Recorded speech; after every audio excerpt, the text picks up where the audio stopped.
Hi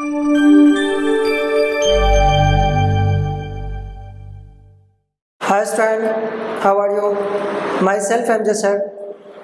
student, ये हमारा 12th class का सीरीज है। इसमें मैंने आपको फर्स्ट लेक्चर प्रोवाइड किया था बायोलॉजी के ऊपर, means human health and disease. ये हमारा लेक्चर नंबर 2 है और फर्स्ट लेक्चर में मैंने बेसिक कॉन्सेप्ट पढ़ा था और उसके बाद हेल्थ के बारे में बात किया था और हेल्थ को कैसे अच्छा करते हैं और क्यों वो ख़राब हो जा रहा है, हेल्थ हमारा डिस्टर्ब क्यों हो जाता है, वो सारे फैक्टर पे मैंने प्रीवियस लेक्चर में बात किया था। ये हमारा लेक्चर नंबर 2 है और इस लेक्चर में हम लोग डिजीज़ के ऊपर बात करें। पहला, डिजीज़ क्या होता है? तो डिजीज़ को समझने के लिए आपको समझिए, कोई भी अगर नाम दे रहे हैं किसी भी चीज़ का, याद रखना बायोलॉजी में ज़्यादातर बायोलॉजी के ऊपर अगर किसी भी पोर्शन का कुछ नाम है तो उसके ऊपर कुछ ना कुछ उसका कॉन्सेप्ट है तभी नाम देते हैं। क्योंकि अगर किसी भी चीज़ का कुछ भी नाम होता है उसके अकॉर्डिंग नाम होता है, उसके फंक्शन के ऊपर नाम होता है। बायोलॉजी में ज़्यादातर आपको मिलेगा कि जो नेमिंग है उसी नेमिंग में सारा उसका डेफिनेशन छिपा हुआ होता है। तो आते हैं डिजीज़। डिजीज़ को आपने कभी इस तरीके से नहीं पढ़ा होगा तोड़कर, हर एक चीज़ को स्प्लिट करके अगर पढ़ने लग जाए और पता चल जाए कि स्प्लिट करने का क्या इंपॉर्टेंस है तो हमारा पढ़ाई बहुत आसान से आसान हो जाएगा। क्योंकि यहाँ पे 2 वर्ड से मिलकर बना है, डिस और इज।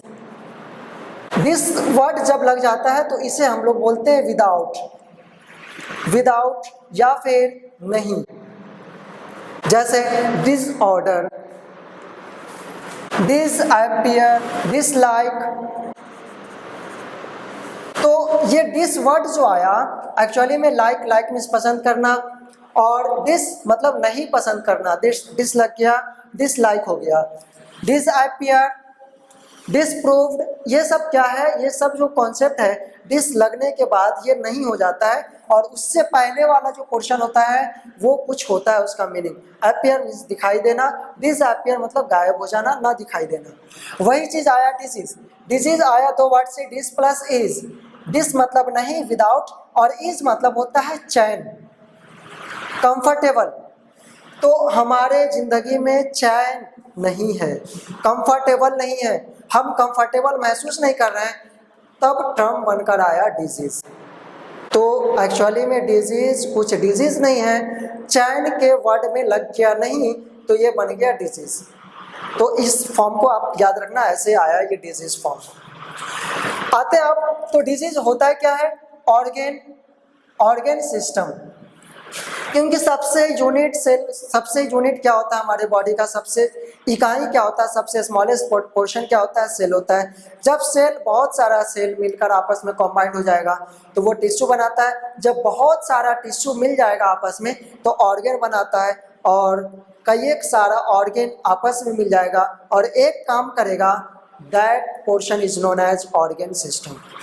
तो यहाँ पे है ऑर्गेन के अंदर डिस्टर्बेंस हो जाए या फिर ऑर्गेन सिस्टम के अंदर डिस्टर्बेंस आ जाए, does not function properly, organ या organ system does not function properly are called disease. अगर ये प्रॉपरली काम नहीं करेगा तो हमें एक टर्म देखने को मिलेगा जो आएगा क्या? डिसीज। जब ऑर्गेन सिस्टम काम नहीं करेगा तो आपको दिखेगा क्या? साइन और सिम्टम।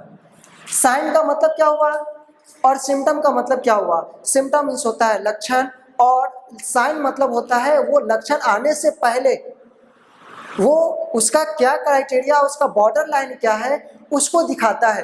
तो सिम्टम और साइन दोनों सेम ही चीज़ हो जाता है कहीं कहीं पे। तो साइन और सिम्टम आपको दिखेगा, उसका लक्षण दिखेगा। अब एक चीज़ और लिखा मैंने, group of symptom is called syndrome. जब बहुत सारा सिम्टम आपके पास मिल जाए तो उस टर्म को बोलते हैं सिंड्रोम। और आप बहुत पहले पढ़ चुके हो कि एड्स जो होता है वो होता है एक्वायर्ड इम्यूनोडिफिशियेंसी सिंड्रोम। एक्वायर्ड मतलब होता है पाया जाना या फिर हो जाना। इम्यूनो मतलब इम्यूनिटी, हम लोग आगे पढ़ेंगे। डिफिशियंसी मतलब होता है कमी, इम्यूनिटी का कमी हो जाता है, उस वाले पोर्शन को हम लोग बोलते हैं क्या? सिंड्रोम। एक्चुअली में क्या होता है, इसके अंदर जब एड्स किसी भी पर्सन को हो जाता है तो कलेक्शन ऑफ सिम्टम दिखेगा, क्योंकि एक्चुअली में हम लोग जो सिम्टम बोल रहे हैं ये सिम्टम एक्चुअली में है क्या, ये सिम्टम ही डिजीज है, क्योंकि सिम्टम आ रहा है, क्यों आ रहा है, डिजीज की वजह से आ रहा है। तो collection of disease in the case of AIDS के केस में आपको कलेक्शन ऑफ डिजीज देखने को मिलेगा, इसलिए इस वाले एड्स को हम लोग एक्वायर्ड इम्यूनोडिफिशियंसी सिंड्रोम बोलते हैं, क्योंकि इसके अंदर एक डिजीज नहीं होता है, बहुत सारा डिजीज होता है। एक्चुअली मैं आपको मैं बता दूं इसको स्प्लिट करके, जब आप किसी भी इंसान को एड्स का प्रॉब्लम होता है तो उसके बॉडी का इम्यून सिस्टम इम्यूनिटी डिस्टर्ब हो जाएगा, वो काम नहीं करेगा सही से, जिसकी वजह से अगर कोई भी प्रॉब्लम आया तो वो सही से ख़त्म नहीं होगा, मतलब वो डिसअपियर नहीं होगा, उससे हम सही ठीक नहीं हो पाएंगे। सपोज करो कि कोई एड्स का पेशेंट है, उस पेशेंट को अगर हेपेटाइटिस बी हो जाता है या हेपेटाइटिस से रिलेटेड कोई भी प्रॉब्लम आ जाता है, या फिर लूज मोशन हो जाता है, या फिर टाइफाइड हो जाता है, मलेरिया हो जाता है, कुछ भी हो जाता है, वो सारा कंप्लीट आपके साथ ही रहने वाला है। ये ऐसा मेहमान है कि ये एक बार आ गया तो जाने में बहुत वक्त लगेगा, इसलिए सिंड्रोम वर्ड यहाँ पे आते हैं। तो एड्स बहुत ही ज़्यादा हार्मफुल डिजीज है, इसको हम डिजीज के कैटेगरी में बहुत अच्छे लेवल पे पढ़ेंगे। अब आते हैं क्या, इस वाले पोर्शन पे आते हैं डिजीज। डिजीज को दो पार्ट में बांटा गया है। ये बाबू बहुत शॉर्ट नोट्स है, बहुत ही ज़्यादा शॉर्ट नोट्स है, इतने और शॉर्ट नोट्स में आपको प्रोवाइड नहीं किया जा सकता है, इसलिए ये इतना आसान लैंग्वेज में आपको इतने शॉर्ट ट्रिक में आपको प्रोवाइड कर रहा हूँ कि ये कंप्लीट आपका एनसीईआरटी एकदम चुटकी में ख़त्म हो जाने वाला है। डिजीज पहला होता है कंजेनाइटल डिजीज। कंजेनाइटल डिजीज को दूसरे नाम से जानते हैं जेनेटिकल डिजीज। कंजेनाइटल का मतलब होता है जो बाय बर्थ आता हो। जेनाइटल वर्ड आप लोग जानोगे, 12th क्लास में पढ़ेंगे हम लोग। जेनाइटल मतलब होता है रिप्रोडक्टिव पोर्शन को बोलते हैं जेनाइटल। तो ये बाय बर्थ रिप्रोडक्शन मतलब रिप्रोड्यूस होकर आया है, तो बच्चे के साथ जैसे पैदा हुआ वैसे वो बीमारी लेकर आया, तो उस वाले कंडीशन को हम लोग बोलेंगे कंजेनाइटल डिजीज, या फिर उस वाले टर्म को हम लोग बोलते हैं जेनेटिकल डिजीज। तो एक्चुअली में कंजेनाइटल डिजीज बाय बर्थ जो होता है वो ज़्यादातर आपको जेनेटिकल डिजीज होता है, और ये जेनेटिकल डिजीज कंट्रोल नहीं होता है, ख़त्म नहीं होता है, इसका इलाज नहीं होता है।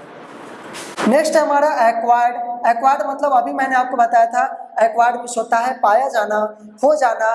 मीन्स ये हुआ कि हमारे बर्थ के बाद अगर कोई डिजीज हो जाता है, उस वाले डिजीज को बोलेंगे क्या, एक्वायर्ड डिजीज। तो एक बर्थ और एक होगा बाय बर्थ और एक होगा आफ्टर बर्थ, दो तरह का डिजीज होगा। बाय बर्थ वाले को कंजेनाइटल डिजीज या जेनेटिकल डिजीज, और आफ्टर बर्थ वाले को एक्वायर्ड डिजीज बोलते हैं। ये आफ्टर बर्थ हो गया। ये आफ्टर बर्थ वाला जो होगा वो दो तरह का डिजीज होगा। एक होगा कम्युनिकेबल डिजीज, ये आपका एनसीईआरटी का जैसे आप पोर्शन खोलिएगा फर्स्ट पेज पे ये पोर्शन लिखा हुआ मिलेगा, उसके बाद फिर नेक्स्ट वाले पोर्शन पे लिखिएगा। Communicable disease, contagious. कंटाजियस का मतलब होता है क्या, वैसा डिजीज जो एक पर्सन से दूसरे पर्सन तक कम्युनिकेट करता हो, ट्रांसमिट होता हो, उसे बोलेंगे कम्युनिकेबल डिजीज, कंटाजियस डिजीज, या फिर उस वाले टर्म को इन्फेक्शियस डिजीज भी बोलते हैं। तो ये कोविड-19 जो है, कोविड-19 ये क्या है, कोविड-19 आपके लिए ये कोविड-19 कम्युनिकेबल डिजीज है, इन्फेक्शियस डिजीज है और कंटाजियस डिजीज। अब ये इन्फेक्शन भी बोलते हैं, कम्युनिकेबल भी बोलते हैं, कंटाजियस भी बोलते हैं। तो इन्फेक्शन किससे किससे होगा, तो वायरल डिजीज वायरल से हो सकता है तो वायरल इन्फेक्शन, बैक्टीरिया से होगा तो बैक्टीरियल इन्फेक्शन, फंगी से होगा तो फंगल इन्फेक्शन, प्रोटोजुआ से होगा तो प्रोटोजुअल इन्फेक्शन। प्रोटोजुआ एक्चुअली में प्लांट्स और एनिमल्स के बीच का रिलेशन दिखाता है, अमीबा वगैरह जो होता है ना वो प्रोटोजुआ में आता है। हेलमिंथिक डिजीज, वैसा जो वॉर्म बोलते हैं, हेलमिंथ मतलब होता है वॉर्म, कीड़ा जो हमारे पेट में हो जाता है, वो वाला प्रॉब्लम जो होगा वो हेलमिंथिक डिजीज में आएगा, और ये सब कम्युनिकेबल डिजीज होगा। अब आते हैं non communicable disease. Non communicable disease का मतलब हुआ वैसा डिजीज जो पर्सन टू पर्सन न ट्रांसमिट होता हो, पर्सन टू पर्सन न जाता हो, न फैलता हो, उस डिजीज को बोलेंगे non communicable disease. Non contagious disease मतलब इसमें सिर्फ नॉन लगा देना है, नॉन मीन्स नहीं, और नॉन इन्फेक्शियस डिजीज। एक टर्म मैंने यहाँ पे लिखा नोट के लिए, all communicable disease all communicable disease and infectious, जितना भी कम्युनिकेबल डिजीज, ऑल याद रखना, all communicable disease and infectious, जितना भी कम्युनिकेबल डिजीज है वो सारा इन्फेक्शियस डिजीज है। और but all infectious disease are not communicable, but जितना भी इन्फेक्शियस होगा ना वो कोई ज़रूरी नहीं है कि वो कम्युनिकेबल ही डिजीज हो। एग्जाम्पल के लिए क्या होगा, तो कोविड-19 को ही ले लो ना, कोविड-19 क्या है, कम्युनिकेबल डिजीज है, तो ये इन्फेक्शियस डिजीज भी है। अब एक और ले लेते हैं, जैसे टेटनस, ये क्लोस्ट्रीडियम टेटानी बैक्टीरिया से होता है। जैसे अगर कोई भी ओपन जगह हो जहाँ पे नेल वगैरह या फिर कुछ भी चुभ जाता हो, कांटे वगैरह चुभ जाता है, तो वो इन्फेक्शन हो जाता है, जिस इन्फेक्शन को बोलते हैं टेटनस, और वो बैक्टीरिया कॉज करता है क्लोस्ट्रीडियम टेटानी। और इस डिजीज के लिए हम लोग लगाते हैं एंटी टेटवैक, मीन्स ATS बोलते हैं उसको, एंटी टेटनस सीरम। ये हम लोग दुकान में, शॉप में जाकर मेडिकल में ATS लगा देते हैं ताकि वो इन्फेक्शन कॉज ना हो। टेटनस का सबसे बड़ा कारण एक और है, इस टेटनस को बोलते हैं क्या, टेटनस को बोला जाता है lock jaw, lock jaw. Actually में क्या होता है, ये टेटनस डिजीज इतना खतरनाक है कि ये इन्फेक्शन जैसे कॉज करेगा, क्योंकि ये टेटनस जो होता है ना वो क्लोस्ट्रीडियम टेटानी बैक्टीरिया, ये एनारोबिकली मतलब एरोबिक होता है, एक होता है एनारोबिक, एरोबिक और एनारोबिक। एनारोबिक रेस्पिरेशन और एरोबिक रेस्पिरेशन, दो तरह का रेस्पिरेशन होता है जिसके मदद से हम लोग सांस लेते हैं या माइक्रो ऑर्गेनिज्म सांस ले पाते हैं। हम लोग सांस लेते हैं, रेस्पिरेशन हम लोग का कहलाएगा एरोबिक रेस्पिरेशन। और माइक्रो ऑर्गेनिज्म में भी कुछ होते हैं जो एनारोबिक रेस्पिरेट करता है, मतलब वो डायरेक्ट कांटेक्ट में रहेगा ऑक्सीजन के, तो वो इनएक्टिव फॉर्म में रहेगा। जैसे उसको ऑक्सीजन ना मिलेगा, मतलब ऑक्सीजन के एब्सेंस में जाएगा, वो अपना काम शुरू कर देगा।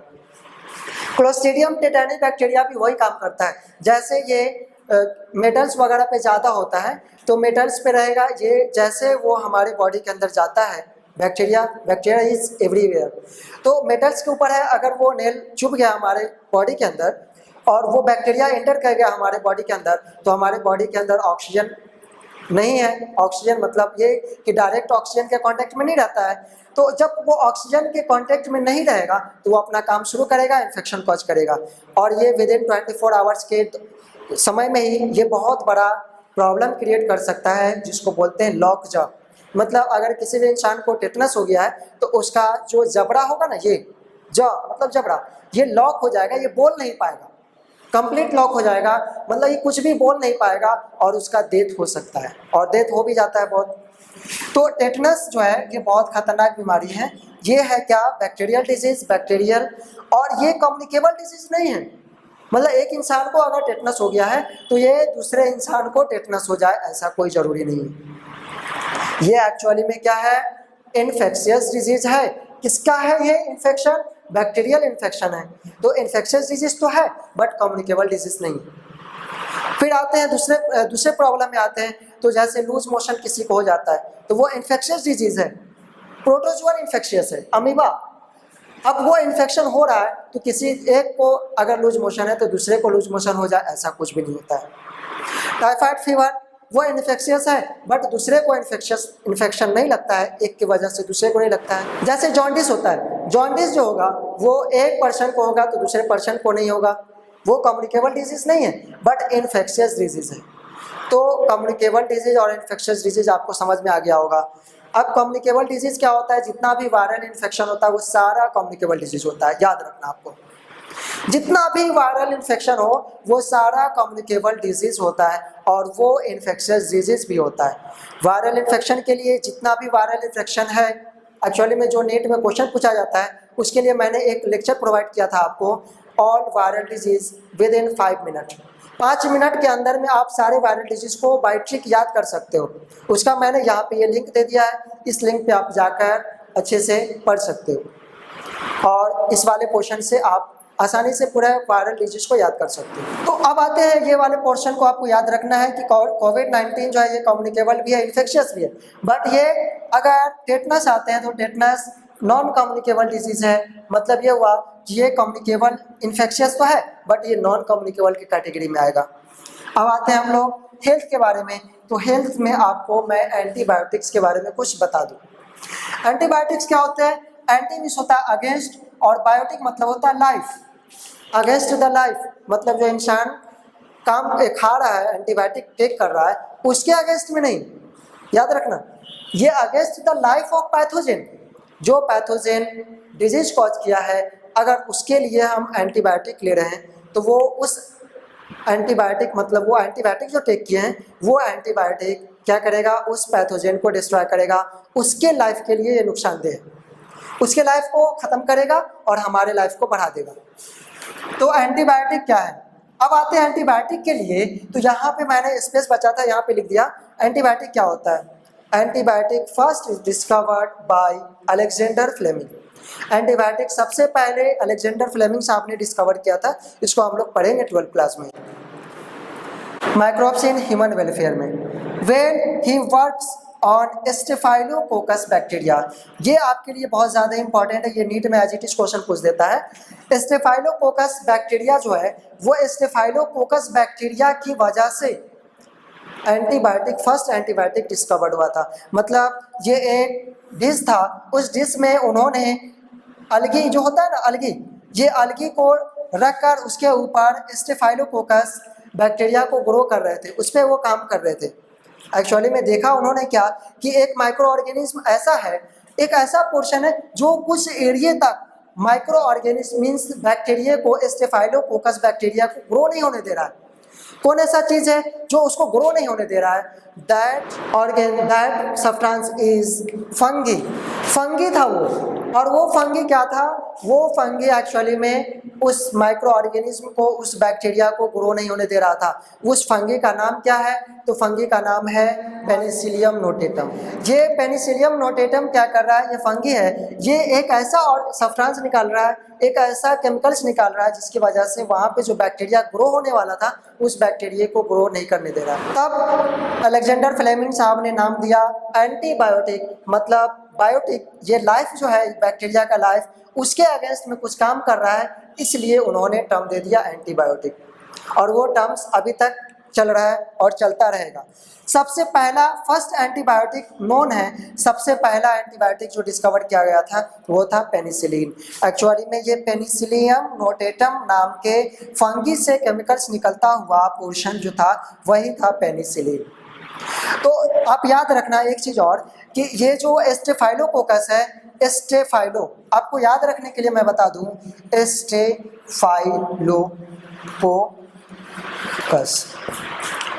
स्टेफाइलो, स्टेप मतलब होता है, ये समझिए आप, स्टेप का मतलब होता है बंच।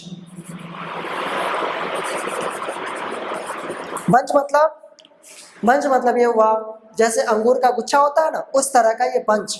और कोकस मतलब होता है राउंड, अंगूर की तरह, ग्रेप्स की तरह राउंड।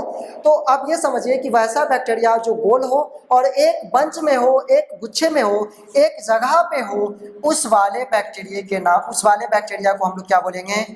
स्टेफाइलोकोकस। एक होता है स्ट्रेप्टोकोकस, वैसा बैक्टीरिया जो चेन में होता हो, उस वाले को बोलेंगे स्ट्रेप्टोकोकस। कोकस वर्ड याद रखने के आपके लिए आपको मैं बता दूं, कोकस, ये जो कोकस वर्ड है ना, कोकस का मतलब राउंड होता है, और ये समझिए कि आप इसमें सब में सी लगा हुआ है, कोकस। इसको गोल कीजिए, इसको गोल कीजिए, सभी को गोल कीजिएगा तो राउंड राउंड बन जाएगा। तो आप याद रखना कि कोकस का मतलब होता है राउंड, ये याद रखने का तरीका है। तो इस वाले पोर्शन को आप समझ गए, अच्छे से ध्यान से देखिएगा। एंटीबायोटिक्स कुछ भी नहीं होता है, वैसा पहला सब्सटेंस जो बैक्टीरिया के ग्रो को नहीं होने दे रहा था, इसलिए फ्लेमिंग साहब ने नाम दिया उनका क्या? एंटीबायोटिक्स। अब आते हैं, तो अभी के दौर में एंटीबायोटिक्स तो हम लोग बहुत ज़्यादा यूज़ करते हैं, बहुत ज़्यादा यूज़ करते हैं। कुछ भी होता है एंटीबायोटिक खा लो, और हर घर में एक डॉक्टर होते हैं। कुछ भी प्रॉब्लम होता है, हाँ भैया ये दवा खा लीजिए, ये दवा खा लो सही हो जाएगा। तो आपको इसमें समझना होगा कि एंटीबायोटिक्स एक्चुअली में क्या है। ये एनसीईआरटी में नहीं बताया गया है, आपको डिजीज वाले पोर्शन में नहीं बताया गया है। ये वाले पोर्शन को मैंने यहाँ पे लिया इसलिए क्योंकि आपके लिए इंटरेस्टिंग हो जाए। तो दो तरह का एंटीबायोटिक्स होता है, एक होता है ब्रॉड स्पेक्ट्रम एंटीबायोटिक्स, वैसा एंटीबायोटिक्स जो लंबे रेंज में काम करता हो। ब्रॉड मतलब चौड़ा, बहुत ज़्यादा उसका एरिया हो, उस वाले को बोलेंगे broad spectrum. Shows its effect on most species of pathogen, मतलब बहुत ज़्यादा स्पेसीज ऑफ पैथोजिन पे ये काम करता हो, that antibiotic is known as broad spectrum antibiotic. इसका एग्जांपल क्या हो सकता है? एग्जांपल होगा एजिथ्रोमाइसिन। एजिथ्रोमाइसिन एक्चुअली में ये एजिथ्रोमाइसिन ऐसा ब्रॉड स्पेक्ट्रम एंटीबायोटिक्स है जो बहुत ज़्यादा यूज हो रहा है अभी, और ये कोविड-19 में बहुत ज़्यादा यूज हुआ है एजिथ्रोमाइसिन। एक्चुअली में एजिथ्रोमाइसिन जो होता है वो वायरल फीवर के लिए बहुत ज़्यादा इंपॉर्टेंट मेडिसिन होता है। वायरल फीवर अगर किसी को हो गया, एजिथ्रोमाइसिन दे दीजिएगा, बहुत आसानी से क्लियर हो जाएगा, बहुत अच्छे से वो ठीक हो सकता है। फिर आते हैं हम लोग ये एजिथ्रोमाइसिन हो गया। टेट्रासाइक्लिन,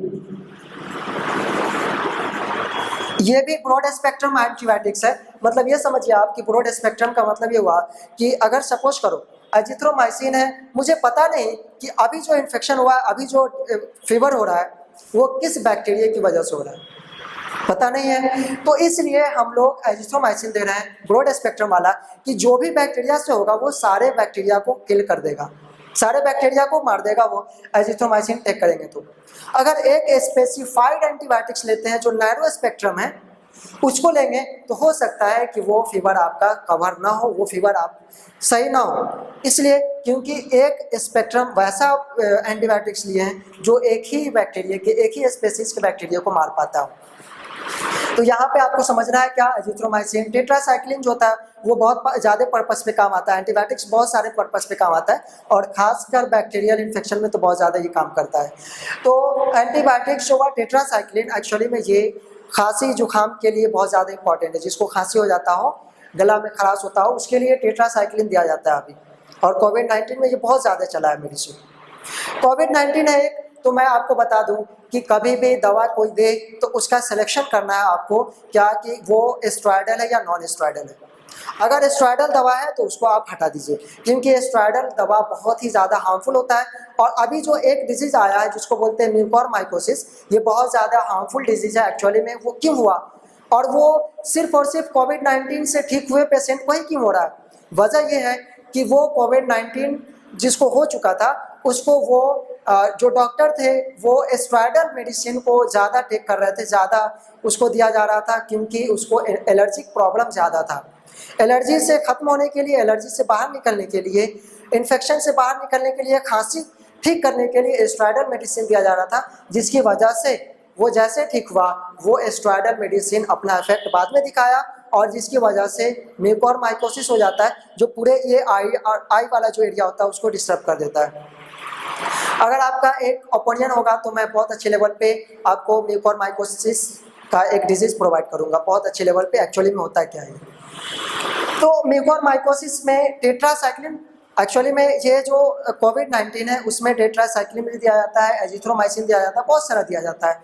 इस पे आपको फोकस करना है, ये सब सही दवा है, मगर स्टेरॉयडल भी मेडिसिन होता है, उसको गूगल पे जाकर सर्च करना, उस पर लिखा हुआ रहेगा एंटी स्टेरॉयडल, नॉन स्टेरॉयडल या स्टेरॉयडल। स्टेरॉयडल है आप उसको ना दें तो ज़्यादा बेटर है, अगर नॉन स्टेरॉयडल है तो आप आसानी से टेक कर सकते हैं, ज़्यादा उसका साइड इफेक्ट नहीं दिखेगा। नैरो स्पेक्ट्रम को दूसरे नाम से जानते हैं स्पेसिफिक या फिर लो रेंज वाला जो स्पेक्ट्रम लो रेंज का दिखाता हो, कम एरिया को दिखाता हो, कम पैथोजेन को मार पाए, सिलेक्टेड पैथोजेन के लिए हो, सिलेक्टेड भी लिख सकते हैं, सिलेक्टेड पैथोजेन के लिए हो, सिलेक्टेड स्पेक्ट्रम दिखाता हो, उस वाले को हम लोग बोलेंगे narrow spectrum. Shows its effect on less species of bacteria, bacteria के लेस स्पेसीज को वो शो करता हो। जैसे आपके लिए मैं एक एग्जांपल लिख दूं, पेनिसिलिन। ये पेनिसिलिन जो है ये नैरो स्पेक्ट्रम एंटीबायोटिक्स है। एक चीज़ और, ब्रॉड स्पेक्ट्रम का एडवांटेज और डिसएडवांटेज दोनों हैं, इसका भी एडवांटेज और डिसएडवांटेज दोनों हैं।